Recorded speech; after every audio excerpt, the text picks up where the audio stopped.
Welcome to Faith in the Quiet, where we explore the beauty of stillness and the depth of faith in a fast-paced world.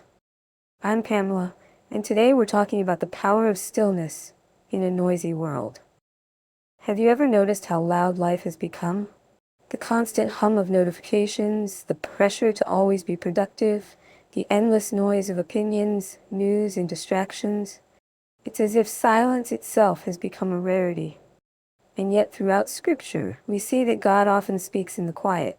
Psalm 46:10 says, "Be still and know that I am God." Not be busy and know that I am God. Not keep striving and know that I am God, but be still. We live in a world that equates noise with importance. If you're busy, you must be successful.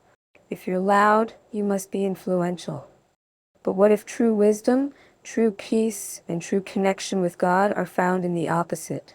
When Elijah stood on the mountain, he expected to hear God in the mighty wind, in the earthquake, and in the fire. But God wasn't there.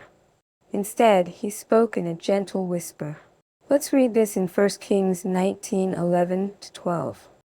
The Lord said, "Go out and stand on the mountain in the presence of the Lord, for the Lord is about to pass by."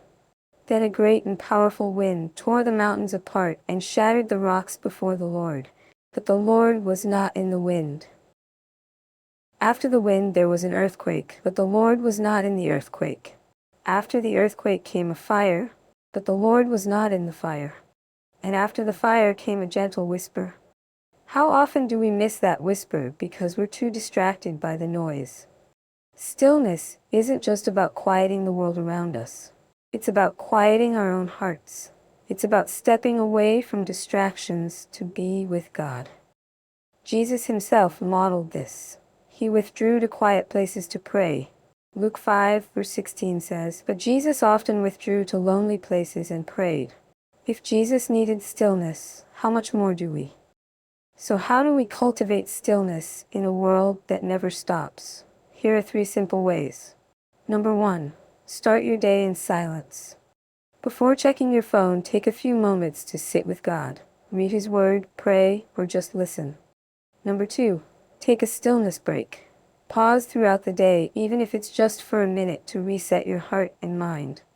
Number 3. Unplug and listen. Turn off the noise, social media, TV, music, and embrace a few moments of silence.